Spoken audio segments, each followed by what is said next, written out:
Hello, everyone. Good morning, and welcome to the Introduction to Google Suite for Education. My name is Trent Lobsher, and I am a technology program specialist with the Department of Educational Technology. Also, we have... Hi, I'm Rebecca Smekla, also with the Department of Educational Technology, and very happy to be here with you today. All right, we are stoked to get into this, so we're going to go ahead and get started.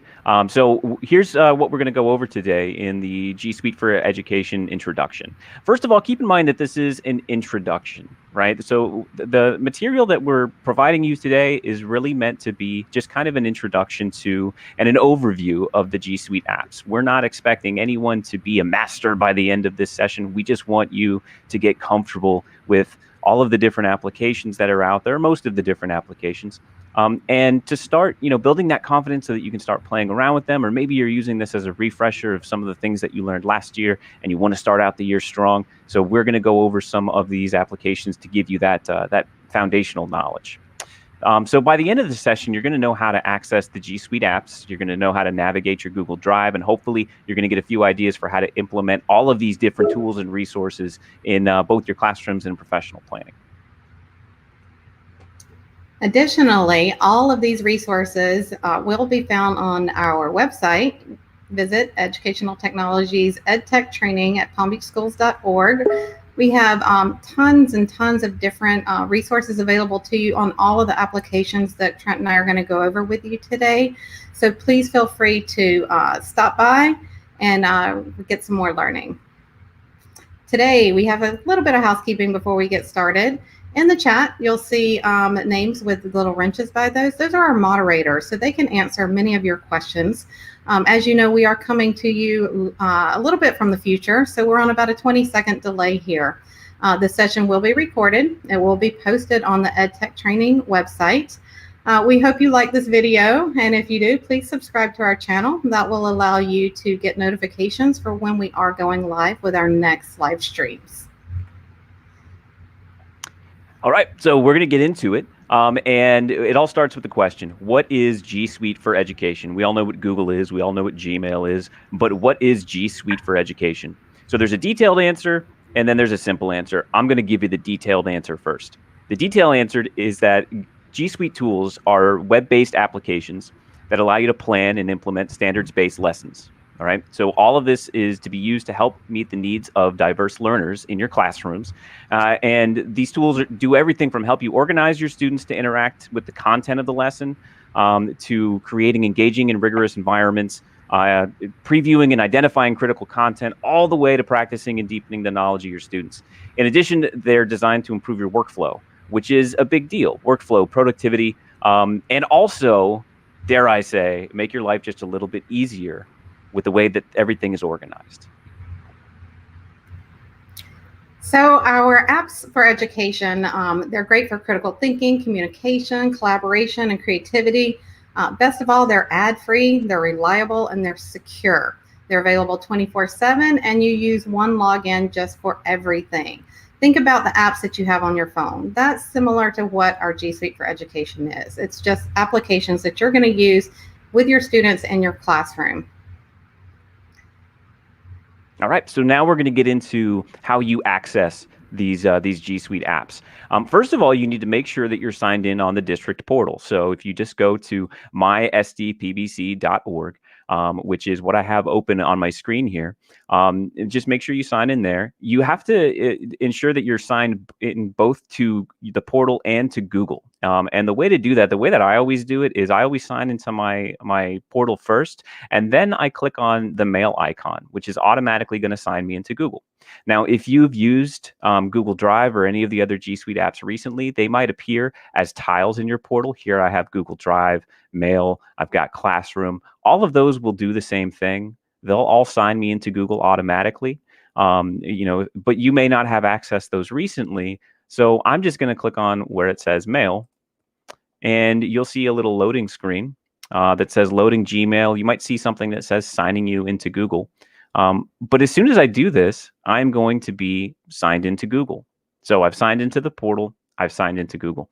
Now, the next thing that I'm going to do to be able to access all of my apps is to click on what we call the app selector up here in the top right-hand corner.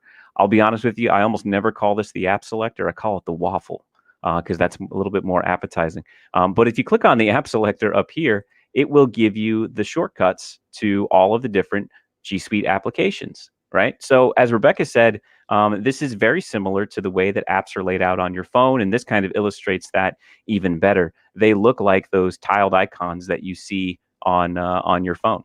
So to access any of the Google Drives, or sorry, access any of the Google applications, you're just going to click on those. Next, we're going to talk a little bit about Google Chrome, and I think Rebecca is going to give us some information about that. All right, thank you, Trent. So Chrome is the browser that we recommend that you use when you're using the G Suite for Education apps. Google just works better with Google, so please use Chrome. Let me pop to the next slide.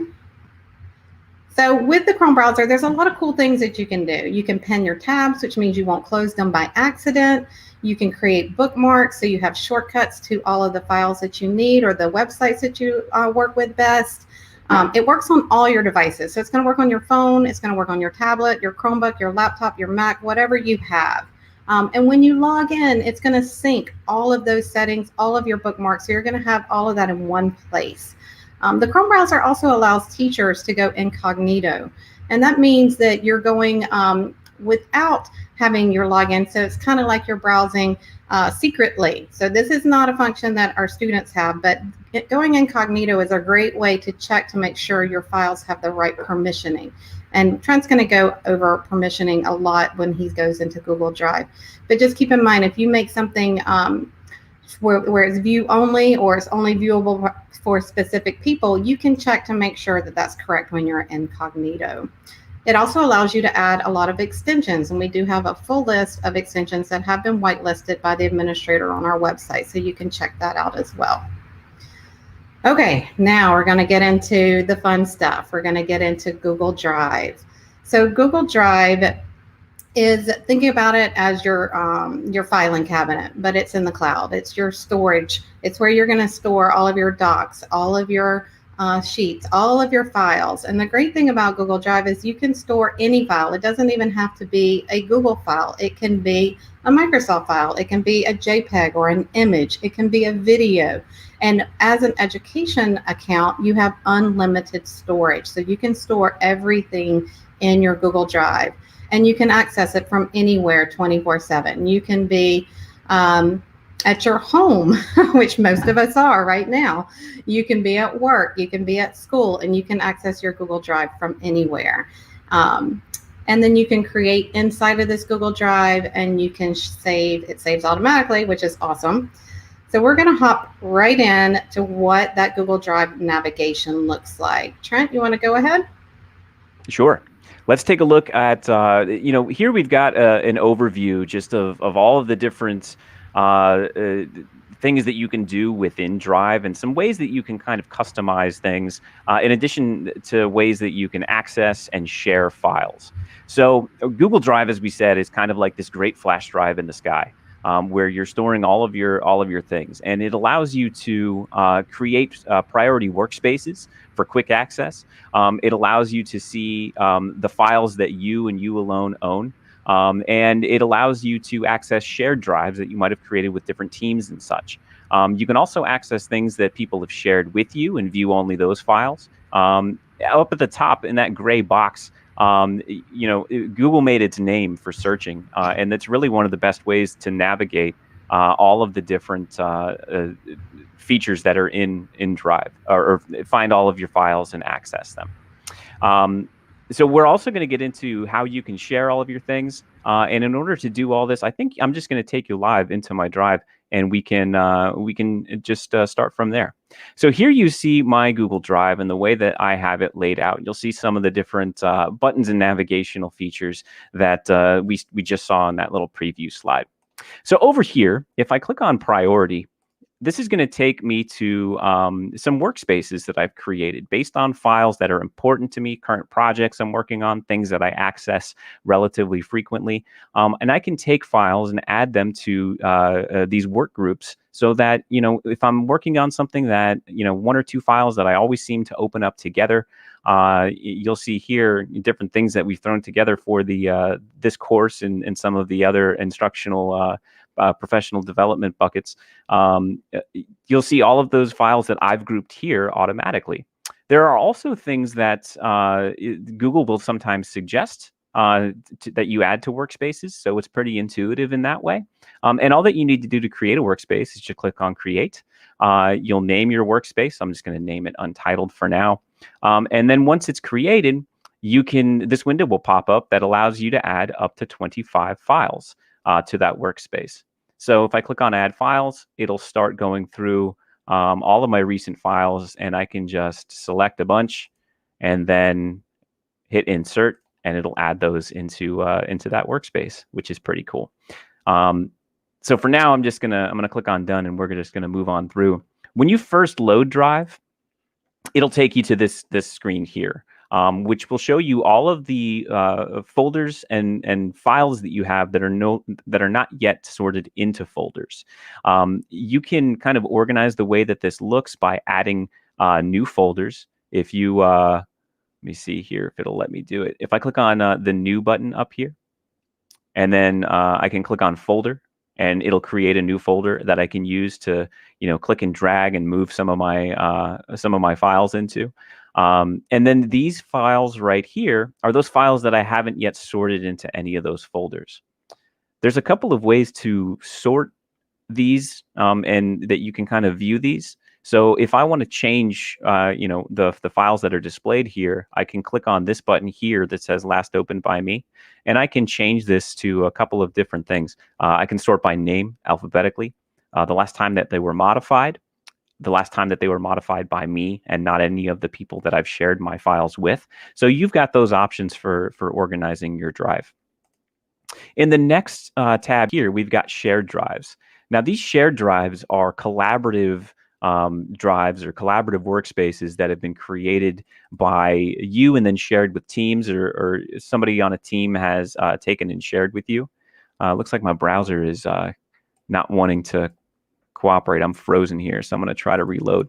But shared drives are basically team workspaces where, there we go, everyone can, depending on different levels of access that you've been given, you can drop files in if you're working on a team of teachers, for example, or a work group. I've even used them for student projects where I've had, select students being, setting up a shared drive for them that they can all drop files into, and I'll have access to things in addition to the organizational features that are in Google Classroom. So there's a number of ways that you can use shared drives. The next thing on the menu here is the Shared With Me button, and this will show you all of the different things that people have shared with you over time. Now, this area of your drive, I'm not going to lie, it can get a little bit chaotic because there's really not a lot in terms of the options that you have to organize the files here. This just gives you a general, here's everything that people have shared with you. So if you want to share those, you got to go through a couple of extra steps. If I have a file that I want to share, I might go to, I'll click here, right click, and then there's a couple of options here. It says Add Shortcut to Drive. So I can add this as pretty much an icon in my drive that can then be organized. Typically, I won't use that feature very often. I'll just kind of use the search box up here to search within my drive and come up with the file that I need. So if you venture into the wilderness that is the Shared With Me folder, tread cautiously. But there are ways to organize it if you've got the time to do that. Clicking on Recent, I can check all the stuff that I've accessed recently, and that's all organized here for me, nice and neat. And then one of my favorite submenus, features of Drive is this right here, the starred button. I love this. It's basically like adding a bookmark to files within your drive, and then it collects all of those bookmarks here. So everything that is a document that I tend to access quickly, or something that I'm working on that I know that I need later on in the day or anything like that, I will add it to my starred folder. And the way to do that, because these files are already starred, I can't add them to starred, but I'm going to click on my drive and just pick a file here. So down here, hey, there's a familiar presentation. I'm going to right click that, and then I'll see a menu here that says add to starred. If I click on add to starred, it will show up in my starred files. There it is. So all of the things that I want, those quick access that I don't necessarily trust to show up in recent, because maybe I haven't worked on it really recently, but I need to access it again. I'll just bookmark them and put them all here. That's a feature that I absolutely love. Next on the list here is your trash. This is obviously all the files that you've removed from your drive. They end up in trash. I believe they stay here for like 60 days. Or something like that before they're eventually permanently deleted.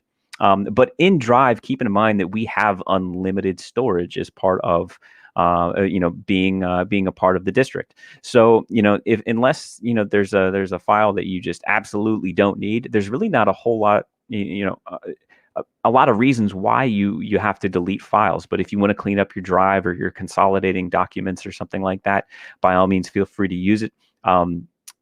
Just know that things will not be automatically deleted if you send it to trash. You have to either wait that 60-day period, or you have to do an additional delete once you go into trash to remove it. Google's pretty good about making sure that you don't accidentally delete something or mess something up. Okay, so let's go back to my drive, and let's take a look at some of the options here that pop up on the top. If I select a file just by clicking on it, you'll see a little submenu that pops up here. And from this menu, I can either copy a link to that file, so that I can paste that link somewhere and share it with somebody. I can add somebody to the document and share it with them. I can click on this little eyeball to preview the document, which is kind of a newer feature in Drive that kind of doesn't fully open the document, but just gives you an overview. Let me see here. Connection's a little slow. Or I can just delete that file straight away by clicking on that button. I can also click on these three dots. And whenever you see these three dots in any Google application, it basically means more, either more settings or more actions or something like that. And it gives you additional options. So I can add this to one of my priority workspaces that I showed you earlier. I can add a shortcut of this icon if I wanted to. I can move it to a different folder. I can take away that star, or give a file a star if it doesn't already have it. So all of these different options that show up here are pretty useful. And you can also do most of these things within Drive by either right clicking, or if you need to move something, you can click and drag it. So that's one of the nice things about Google, is they give you multiple ways to do something. You don't have to memorize just a single way to access something. So next in Drive, I think we're going to get into how to share a file. So let's say that when you're working in Drive, because we are entirely cloud-based, one of the really cool aspects of this is that you don't have to share attachments on emails back and forth, and then figure out who's working on something and what's the most recent. Instead, you can share files directly with somebody, and they can edit them in real time while you're in that document. Or you can allow people to view files. So if you want to share a file with someone, you can open up the file, or from within Drive, you can right-click and click Share, or you can click this button up in the top right-hand corner. So I'm going to click that Share button. That's a little person plus icon. And then from here, I can use the features from Google to type in someone's email address. You'll see Rebecca's already here.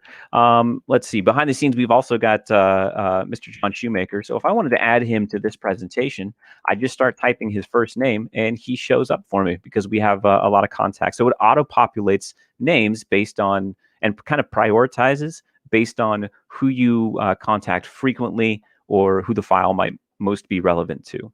So if I click on that, I'll be able to share this presentation directly. with John. Now from here, I can also decide whether he's going to be an editor, a commenter, a viewer, and we'll get more into what each of these mean in just a second. But if I wanted to share this with him, I would just click send. And what that's going to do is, because I have this notify people box checked, it's going to send John an email saying that I've shared this document with him. So I'm not going to do that for now. I don't want to clog up his inbox, but just know that you can do that.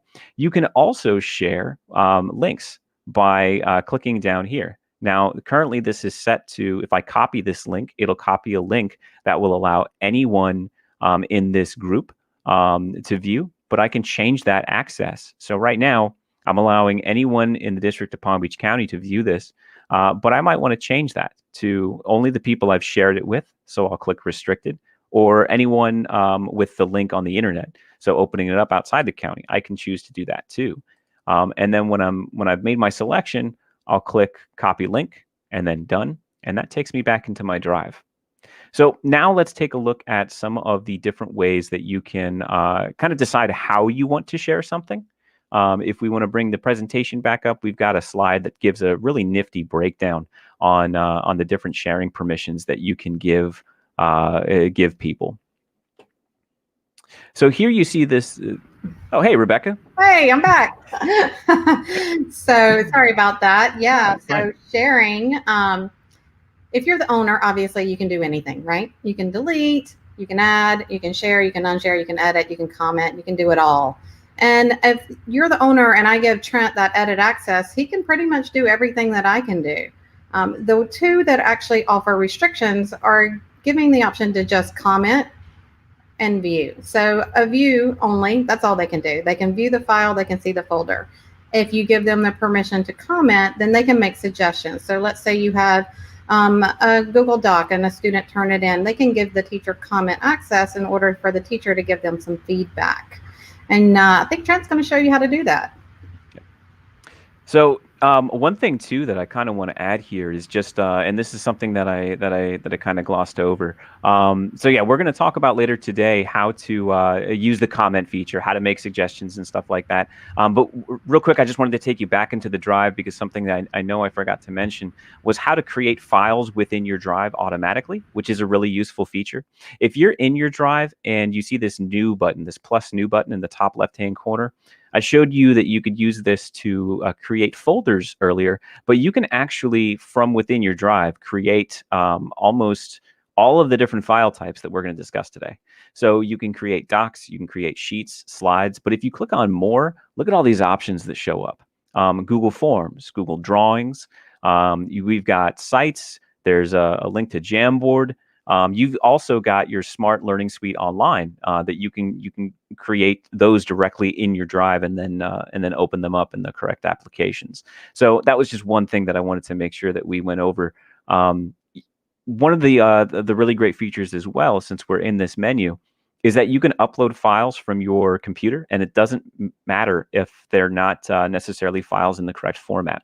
And what I mean by that is, if you're used to working only with Microsoft Office tools, so Word and PowerPoint and Excel, you can upload those files here to your drive and then easily convert them to docs and sheets and Google Slides.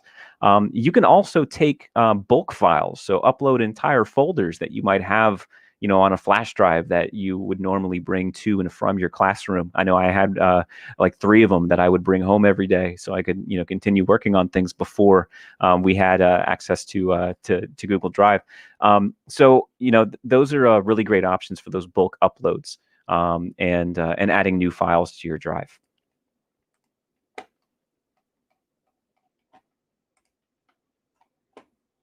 Okay.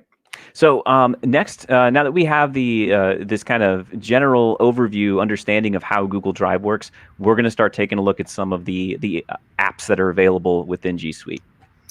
Yeah, so I just want everyone to keep in mind that each one of these apps, we could spend an hour, 2 hours, 3 hours talking about with you today. So this is just going to be a general overview of each of these applications.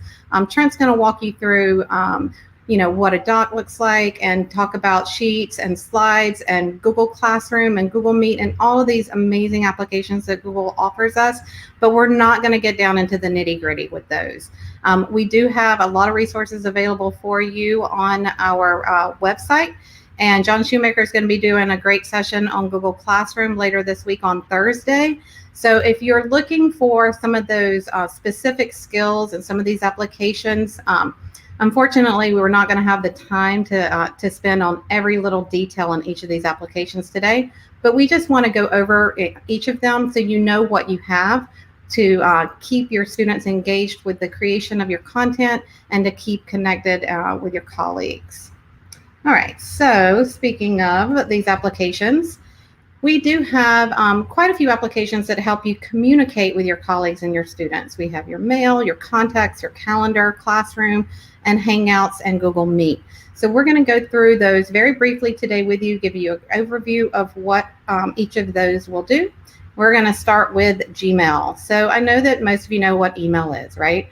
And that is the main thing you're going to use your mail for, is to communicate with your colleagues and with your students. However, there are a few other things in email that you can do to stay connected, and Trent's going to jump into that with you right now.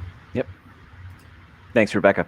So here you have my my drive that's open still, and if I want to kind of navigate from my drive to Gmail, the easiest way to do that is, again, click on the app selector up in the top right-hand corner, and then I'll look for that Gmail icon.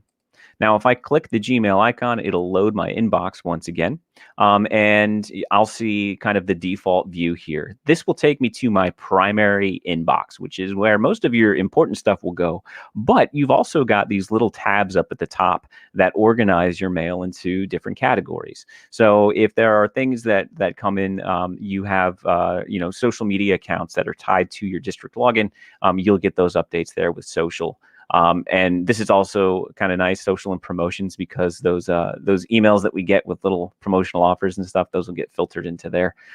So you've got these organizational tabs up at the top. The updates is a pretty cool little feature. If you've got things that are coming from Google Calendar or shared docs, or you've got notifications and stuff like that, they'll show up in this updates tab. So this is, like I said, the default view, and what you'll see when you first sign into email. From here, you can obviously check your email, you can compose your email, and then you can call it a day, right? Because that's all you need to do. Nah, I'm just kidding. But there's more features than just being able to to write and receive emails. There are a couple of options that you have to change your display settings for how your inbox looks. So if you wanted to change this up a little bit, if you click on the settings gear up in the top right for me, you'll see this kind of quick menu to change different options here. You can change the background of your email, which is always nice. That's something that everyone loves to do. And you can also change the style and layout of your inbox depending on what your preferences are for viewing things. So I'm going to keep mine on the default view. You can change the way that your inbox is customized, depending on, again, your workflow and what works best for you. So play around with these different features and get an idea for what you're most comfortable with, because this is all about being something that is easy for you to access and easy for you to use to stay organized. Now, if you really want to get into the nitty-gritty, you'll click on this See All Settings button. That will take you into a very comprehensive menu. But when you go in there, don't be overwhelmed. Just kind of check things out if you feel like it. But that's something I'll leave for another day. So we're only going to go over a couple of things with Gmail that I think are the most important to understand.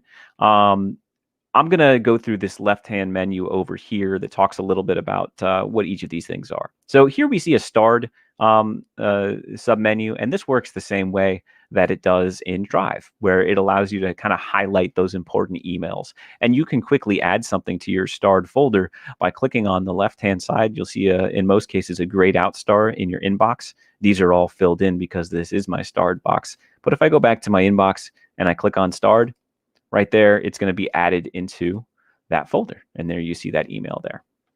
The next one is snooze. You can use this feature to kind of like quiet emails for a time and remind you later, and that's kind of useful. If you use the important feature right here, this will allow you to sort your emails by those that you've marked important. Now, I don't use this feature a whole lot, so that's why Google is trying to tell me that all my emails are important, and you'll see them all just loaded here. But if you do use this feature, something really cool happens. Google will learn over time the types of emails that are important and will prioritize them in your inbox, which is kind of cool. So feel free to play around with that feature.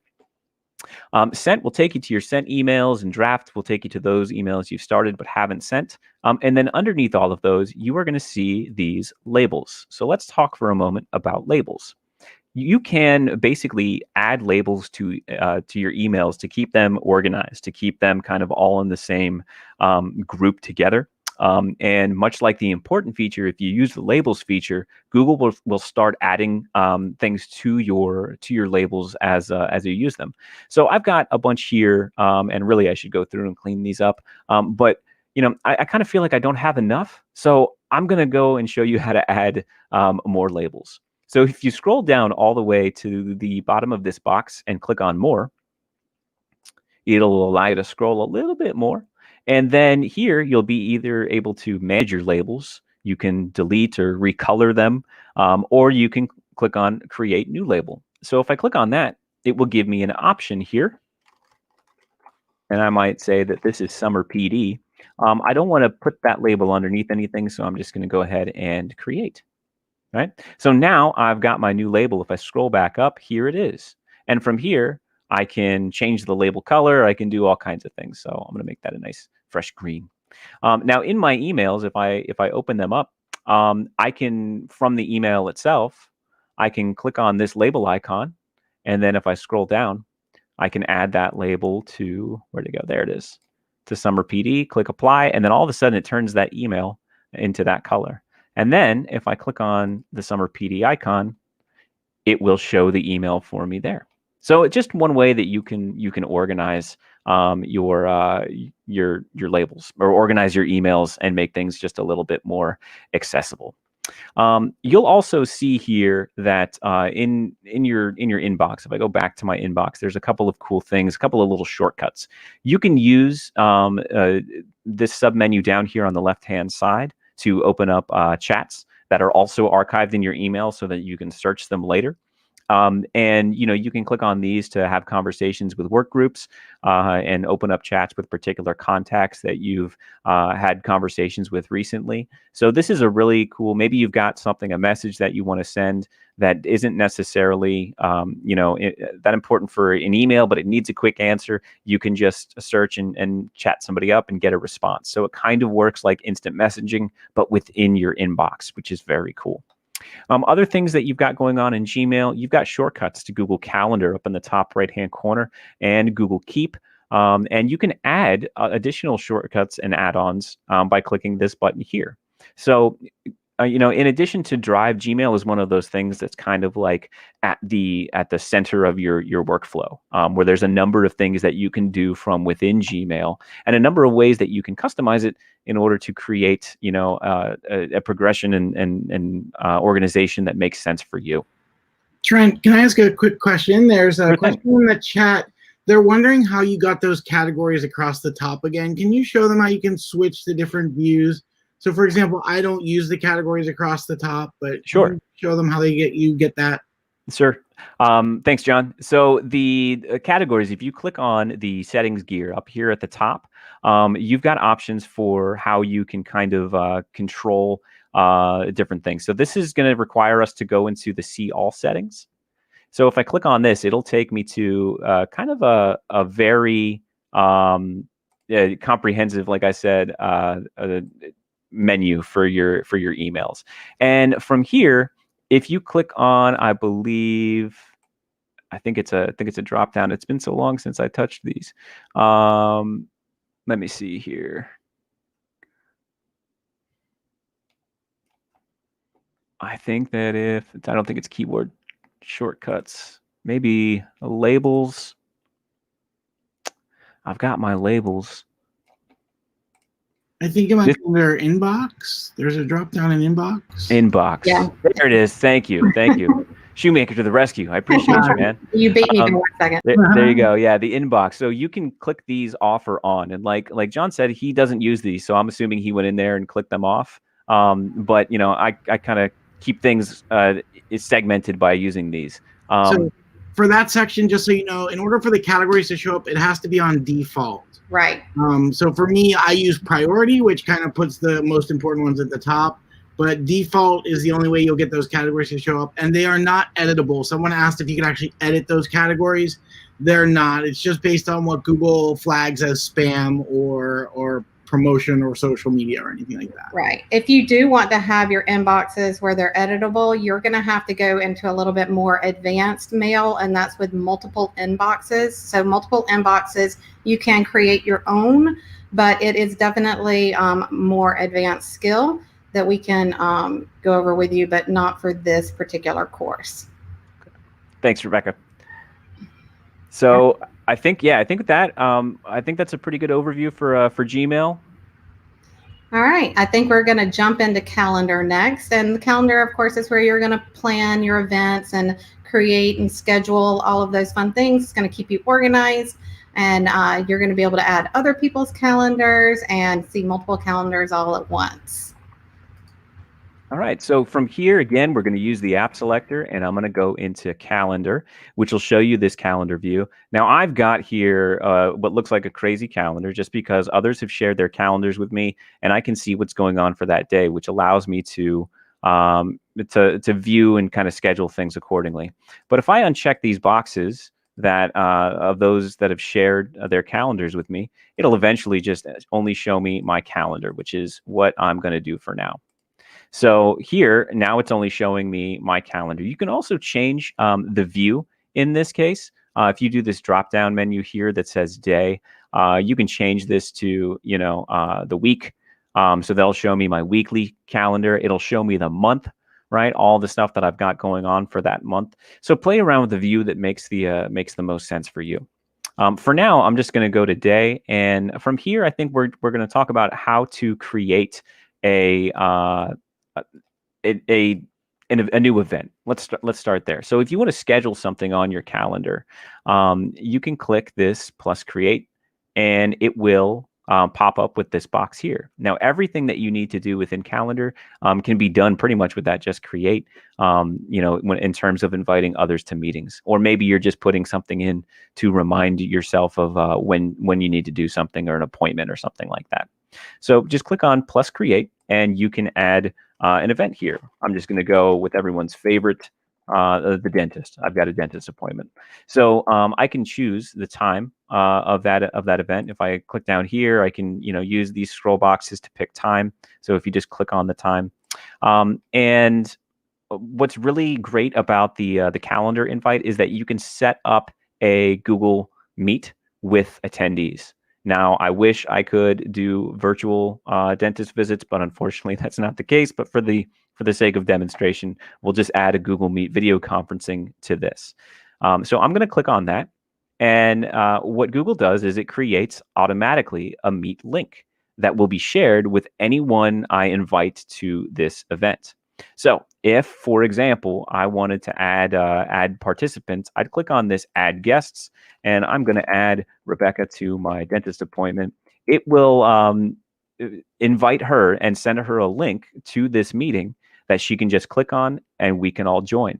So creating meets through Google Calendar is super easy and really is the preferred method when you are setting up meetings for colleagues. When you're setting up meetings for students, you want to do that through Google Classroom, and we'll talk about that a little bit later. I just got to hop on and caution you very quickly, Trent, about adding a dentist appointment to your calendar, because we have done this in trainings before, and one of our colleagues actually went to the dentist that day and did not have a dentist appointment. So be sure to delete that one. I'm going to do a shout out for Mike Goldstein for those who know him. Yeah, I was not aware of that. His calendar, because we were now he's going to think I was picking on him. Yeah, I had no idea. Okay. So I think that we're that the main thing that we want to go over with calendar is really creating those events, and then yeah, let's move on to Google Classroom. All right. So Google Classroom, learn it, love it, get used to it. You're going to be using it. Your kids are going to use it. Your students. It's going to be great. This is going to be your virtual classroom this year, starting off the school year. Again, Google Classroom is very involved. We have a Google Classroom 101 course on Thursday if you're interested in a deeper dive. We also have a little bit more advanced training on our website as well, but Trent's going to give you the quick overview of some of the cool things you can do in Classroom to keep your students engaged. All right, fantastic. So let's get into it. Again, from the app selector, I'm going to click on Google Classroom, and it's going to take me to Classroom, show me the classes that I have currently. And we're going to start really simply because like Rebecca said, if you want to take a deep dive into Classroom, which I truly, truly recommend if you are a Classroom teacher this year and you haven't used it before, you should really check out John Shoemaker's PD on Google Classroom 101. So we're just going to get started with the basics. If I want to create a new Google Classroom, you'll see that my existing ones are here. If you do not have a classroom, this is going to be blank for you. So I'm going to click on this plus button that says create or join a class. And I'm just going to click on join class. And I'm going to say, let me see. I think I clicked on join class. I'm going to click on create class. There we go. And then I'm going to type in sample class and hit create. So this is going to auto create not only a classroom that shows up here on the the classroom dashboard, but this is also going to create a folder in my drive where assignments and attachments that I add to the classroom will be stored. So the stuff that you see here really is just kind of like a web page that collects stuff that you're using in your drive. So resources like docs and forms and all of that fun stuff. So here I've got my my Google Classroom, and here I can use this code to invite students to join my Google Classroom, and I can also create a Google Meet for my students. So for this class, I want to make sure that they're using a Meet that is, they're going to the same place every day to receive that virtual, that live instruction. So I'm going to click on Generate Meet Link, and I've got a couple of options here that I can choose to make this invisible to students. But I'm going to click on Generate Meet Link. And then this slider, if I wanted to display, I can just leave it as is. If I don't want the students to see it, I can close that down, and then and it'll save that way. But for now, I want to save that. Okay, so from there, on my classwork tab, because the stream in Google Classroom works very much like a social media feed. It shows you the most recent posts. The classwork tab is really the best way to interact with Meet from the instructor side. I'm sorry, interact with Classroom from the instructor side. So if I click on the classwork tab, from this page, I can add assignments, and it gives you a kind of an overview of what you can do. You can create assignments, you can add assignments, you can link to things that you might want your students to access. So there's a ton of different things that you're able to do here. So if I click on the plus create button, just like we saw in Drive, I can choose to add an assignment. I can add a quiz assignment, which will create a Google form automatically and attach it to an assignment that then you can edit. A question, which is really just like a quick response. You can use these for, I know a lot of teachers use them for exit tickets. You can add a material, which is really just a link, or one of the features that I absolutely love about Google Classroom is you can reuse a post from any of your existing Google Classrooms. So let's say you teach multiple periods of the same course, and you've already posted something in one place. You can just click on this reuse post and navigate to that other classroom, and then just reuse the same assignment, which is great. You can also use topics to create categories in Google Classroom that you can use to organize your classwork tab, which can be really helpful for students being able to navigate and find exactly what you want them to find, where you want them to find it. So I know that that's a brief overview, but like I said, really check out John Shoemaker's course, because it's just awesome and it goes so much more in depth than we have the time to. Speaking of time, we are kind of running over a little bit, so we're just going to discuss Hangouts a little bit. So Hangouts is just your chat feature. Remember when Trent went over mail in that bottom left-hand corner? You can click on a person and just send them a chat or a private message. It's similar to texting. You can also do it in a group. And then they changed the name from Hangouts Meet to just Meet. And Meet is our conferencing app. So Trent referenced that Meet app in the calendar invite. He also referenced it, how you would use it with students in Google Classroom. So creating that is going to create your video conferencing. Meet does have some features that are changing, and they're coming out with new and better features. So we will be doing some live streams on Meet once those features are available to us. Okay, so we have some creation and collaboration apps, things that you can use to keep your students engaged with docs, sheets, slides, forms, drawings, Keep, and sites. We're going to speed through this. All right, Trent, you're up. Let's do it. So the first thing that we're going to get into, and really we can talk about a lot of the features in these other tools by just exploring one of the simpler tools and one of the ones that you'll use most frequently, which is Docs. So again, you guessed it, from the app selector, I am going to click on the Docs icon, and it's going to take me to this screen here, which shows me all of the docs I already have, but it also shows me these really useful templates up here at the top. There are a lot of templates that you can use. So you can either access one of your previous and existing files, or you can create a brand new one from the template gallery. If you click on template gallery, you can scroll down and find whatever works for you. There's lesson plan templates, there's agenda templates and stuff like that, handouts. So there's a lot of really cool things that you can access from here. So I'm going to click on this one, which is the sample lesson plan, and there's a ton of things that you can do here. The features that, like I said, that exist in the other things, like Google Slides, which is the equivalent of PowerPoint, or Google Sheets, which is the equivalent of Microsoft Excel, are really some features that we can demonstrate here in Docs.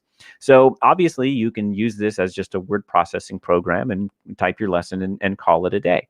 But there's some really other cool things that you can do here. So I'm going to say that this is my lesson on the rock cycle, and I'm just going to type that in so that I've got an edit in the document. And when you share documents with other people, everyone's always afraid. They say that, what if somebody else types in or messes up my document that I've shared it with them, or how do I undo that? In all of these applications, so Slides, Sheets, and Docs, there is what we call the version history. So if you click on either right here where it says last edit was seconds ago, or in File and then Version History, you can see all versions of the document so far. So I might click on that to bring up the version history, and there's my edit. It shows me, if I click between all of these, it shows me originally what the document looked like before I edited it, and any edits I make or any edits anyone else makes will show up here. You also have the option, if I wanted to return it to the way that it was before I made those edits, I can click on the original, and then I can either make a copy of that original version, or I can restore old versions. When I have enough edits on here, it would give you the option to restore old versions or older versions of that document, which is really useful. So you can go in and you can see who made edits and when, and then you can undo those edits and restore the document back to something that you prefer. So that's a really great aspect of not only Docs, but also Sheets and Slides. Also in Google Docs, we're going to go a little bit more into sharing and how you can share docs. So when I click on share, again, we saw this in Drive. I can type someone's name in here. Sorry, Rebecca, I know you're watching this. Don't mean to spell your name incorrectly. So I'm going to add Rebecca's name in there, and I'm going to give Rebecca the access to comment on this document. And the reason for that is I want to show you what this mode looks like. So I'll click on send, and I'll send that to Rebecca. We'll see if she pops in. But I can show you what comment looks like from my end. Underneath the share button, I can change from editing, suggesting, and viewing. Suggesting mode is what people can do when they're invited to comment on a doc. So now what I can do is I can start making edits. And because I'm in suggestion mode, it will give you an opportunity to make suggestions on a doc. And here's Rebecca. She's making suggestions. Looks like to my Latin down there. And as the editor of the document, it will give you the opportunity to either accept or reject suggestions. So because I'm the editor and owner of this document, I'll have the access to be able to either say, yes, this looks good, or reject this and say, no. Here's Rebecca's comment that she's added on there just by selecting as a part of the text and then clicking the add comment button. She's added a comment that says changed to English. That sounds like a good suggestion to me, but I'm not going to mark it as done until I'm able to do that. So just one really cool feature of Docs that you can use to have students work collaboratively with one another, or something that you can use with a team if you're coming up with a unit plan, a lesson plan, or something like that. Everyone has access to not only edit it if you choose to share it with them that way, but also add comments. What Rebecca's doing down here is she is adding using this assign feature, which is really cool. So if I click on this, and if I want to reply to make sure that Rebecca gets an email notification, which is what she's done here for me. If I click the plus and then I select her name, it gives me the option to assign this to Rebecca so that she will get a notification email saying, hey, you've got to do something in this document, which is super, super useful. So, and then from there, I can either assign or reassign to have somebody take care of. So just a couple of really cool things there. So with, like I said, with Docs, Sheets and slides work very much in similar ways, so we're not going to go too deep into there. And next on the docket, we have... So we, as Trent said, Google Slides, Google Sheets, you have a lot of the same things with the version history and with commenting and with sharing. Google Forms is a little different. So Google Forms is how you're going to collect data or do quizzes with your students. Unfortunately, due to time, we're not going to be able to jump into all of the intricacies with forms. But just so you know, on our website, we have several different live streams that we've done in the past with how to create forms, how to create them as quizzes, how to use them in Google Classroom, and we will be offering those in the future as well. So we're just going to skip through this one, Trent. Yeah. And what else do we have on the docket? All right, so we've got Google Drawings, which is a really cool feature. That's something that you can play around with to create, flow charts. You can create diagrams, Venn diagrams, plot diagrams, all kinds of really cool things that you can insert into other documents. We've got Google Keep, which is like the sticky notes function on Windows devices, and then we've got Google Sites, which allows you to build entire websites if you're up for that undertaking. Speaking of websites, we can actually show you one that was created using Google Sites, which is the educational technology webpage.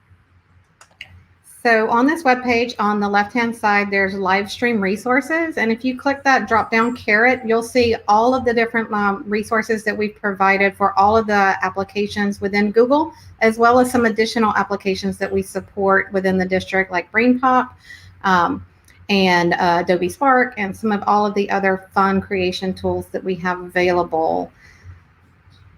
We also have, go ahead. No, sorry. I was going to add to that for the district site underneath those live stream resources. We have links to all of the different things that we covered and some of the things that we didn't cover today. So the different applications like forms that we didn't get to do a deep dive into, there are resources there for you to be able to go a little bit deeper into those. Yeah, these slides will be also posted on the website. So all of these links will be live on these slides. G Suite for Education Teacher Center. I also highly recommend their Learn by Product if you just have a specific application that you're looking to learn about. Just some really, really great resources. And now let's talk about ELM. All right, so this is the fun part. I know the part that we've all been waiting for is information on ELM, how to earn your points, how to get that badge by completing your summer PD buckets. So the information here is that you want to make sure that for this course, if you're here for the live stream today, you want to make sure that you get into e-learning and you enroll in the correct course for e-learning. It's the G Suite August 4th course that is it says live next to it. So you can see here on the screen that over here on it says online. There are also, pre-recorded self-paced options, but for this particular stream, if you were here today, you want to be able to make sure that you click on that the online component, and you can see those alternate enrollment options by clicking there. Yeah, I believe if you enrolled in the pre-recorded course, there is that alternate enrollment option that you would drop down. You would have to unenroll from that course and re-enroll in the live course. And just keep in mind that that enrollment does close on Monday. So please make sure you sign up today. Yeah, the enrollment closes on Monday, but the course doesn't close on Monday. So don't worry, you've got time to do the implementation. But make sure that if you're here today and you want to get those points for what you saw today, that you do enroll by Monday. Okay, so in module 2 of the implementation on e-learning, you'll see all the steps for completing your implementation. Basically, what we need is either 3 links or 3 screenshots that demonstrate, hey, I've started using these Google tools to either plan or use them in my classroom with my students last year. That's something that we've been seeing a lot of is how did you use the G Suite tools to enhance learning in all of those, those wonderful targets or target areas? How did you use the G Suite tools with your students to build these interactive lessons that deepen their knowledge and really help them engage with the content? So the full instructions are there on e-learning in module 2. I think that pretty much covers it. If you've got questions about those, make sure that you email me directly, email Rebecca, let us know. We are here to help you. Just kidding, of course. So no, sincerely, we are here to help you. We want to do what we can. And speaking of helping you, we do have EdTech office hours. So for those questions you may have either about this course or about one of the specific Google applications or just anything that you may need, we will be live next Thursday from 10 a.m. to 11 a.m. Not this Thursday, because this Thursday we will be doing some more live streams. We hope you can join us for those. At 10:30 today, we'll be doing an introduction to SLSO, the Smart Learning Suite Online. And at 1:30 this afternoon, we have an overview with Blender and all of the new updates for textbooks.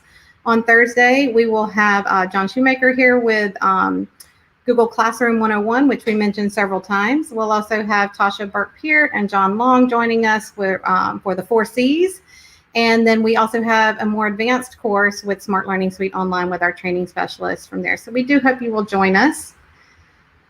And I forgot to mention Dana. Dana's also going to be joining John with Google Classroom. So this is the training team for the educational technology. There's our website. There's our contact information. Feel free to reach out if you have any questions about any of the applications. We look forward to working with you and helping you this year on this journey that we're all on. Yeah. And on behalf of everybody, the training team here at the Department of Ed Tech, and then everybody else on the team, thank you so much for coming. Like I said, if you have any questions about any of the things that we went over today, or you want to learn more, just shoot me an email, and I'll be happy to get back and support you. We're here for you this year. So thanks again for coming. Thank you so much.